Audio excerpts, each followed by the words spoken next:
जय जय श्री राधे। मोक्ष प्राप्ति का मार्ग। धार्मिक कथा।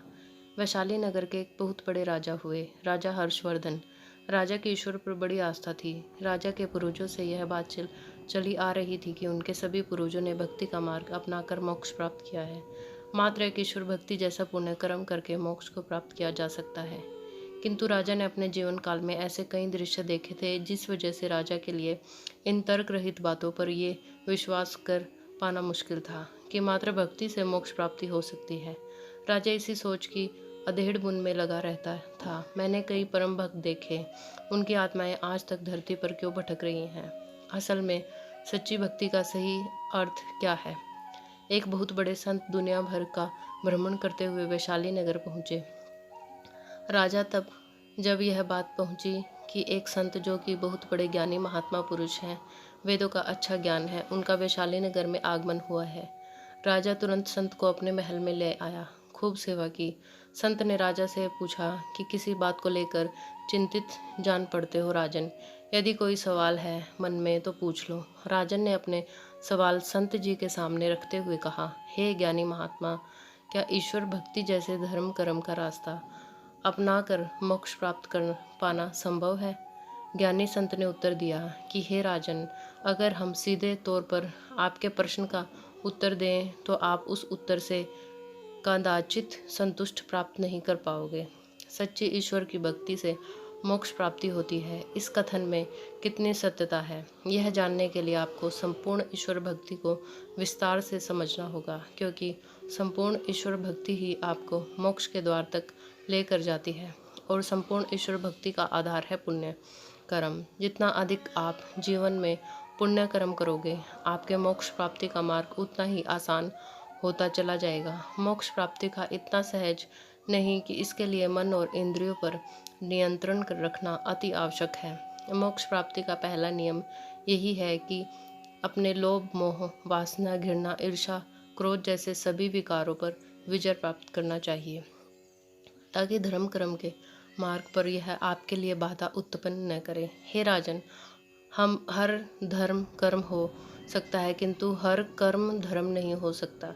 पुण्य कर्म करते समय तुम्हें धर्म कर्म दोनों को साथ लेकर चलना होगा। तुम्हारे द्वारा किए जाने वाली किसी भी प्रकार की क्रियाओं से किसी भी मनुष्य एवं जीव जंतुओं को हानि न पहुँचे। राजन ने सवाल किया कि पुण्य कर्म क्या होते हैं? संत ने उत्तर दिया, जब इंसान अपने किसी भी स्वार्थ की वजह से किसी की मदद करता है तो यह एक साधारण कर्म है।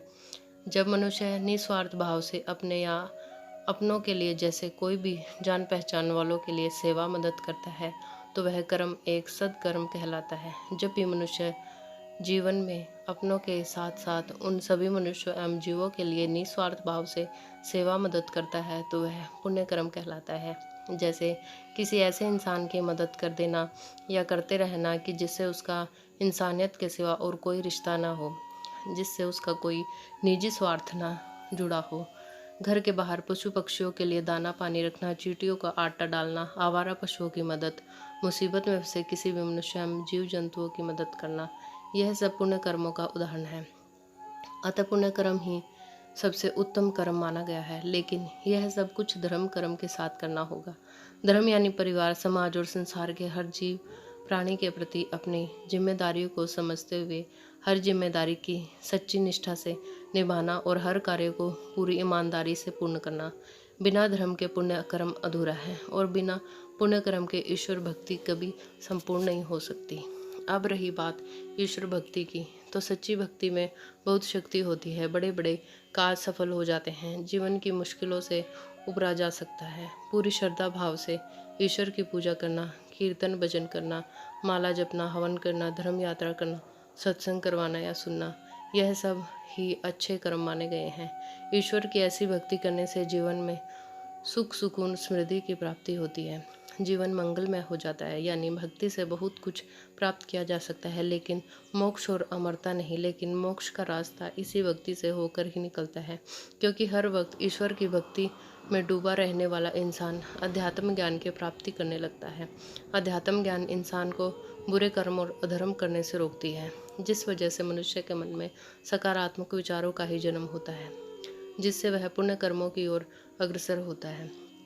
पूरी श्रद्धा भाव से ईश्वर की पूजा करना, कीर्तन भजन करना, माला जपना, हवन करना, धर्म यात्रा करना, सत्संग करवाना या सुनना, यह सब पूर्णतः ईश्वर की ही भक्ति नहीं है। अतः कोई भक्ति भी तब पुण्य कर्म की श्रेणी में नहीं गिनी जा सकती है जब तक वो निस्वार्थ भाव से सार्वजनिक हित हेतु न की जाए।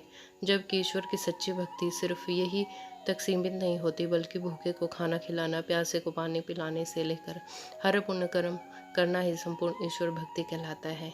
इंसानियत को ताव पर रखकर भक्ति करना ये स्वयं भक्ति का अपमान है। यदि आप ऐसे कर रहे हो तो आप भक्ति का सही अर्थ समझे ही नहीं।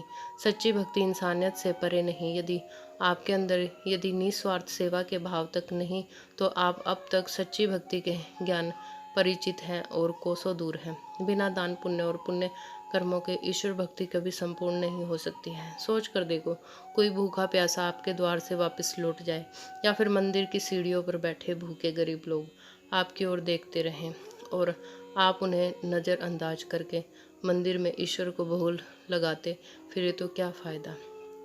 ऐसे धर्म कर्म का, ऐसी भक्ति का सब व्यर्थ है। यानी धर्म की संपूर्णता पुण्य कर्मों के बिना अधूरी है। जीवन दो कर्म से मिलकर बनती है, संपूर्णता सद्कर्म और पुण्य कर्म। जब तक आप जीवन में कोई भी अच्छा कर्म स्वयं के लिए कर रहे हैं, अपने सगे संबंधियों के लिए कर रहे हैं, जैसे पारिवारिक जिम्मेदारियों को ईमानदारी से निभाना, तो यह सब सद्कर्म है। ईश्वर की भक्ति करना इत्यादि वही। अगर आप समाज के प्रति जिम्मेदारियों को ईमानदारी से निभा रहे हैं, निस्वार्थ भाव से किसी भी मदद कर रहे हैं, पशु पक्षियों की सेवा या दया भाव प्रेम रखते हो, दान पुण्य करते हो, तो यह पुण्य कर्मों की श्रेणी में गिने गए हैं। सच कहें तो यह सब भी ईश्वर की भक्ति करने के समान ही हैं। राजा को संत की सारी बात अब समझ आ चुकी थी।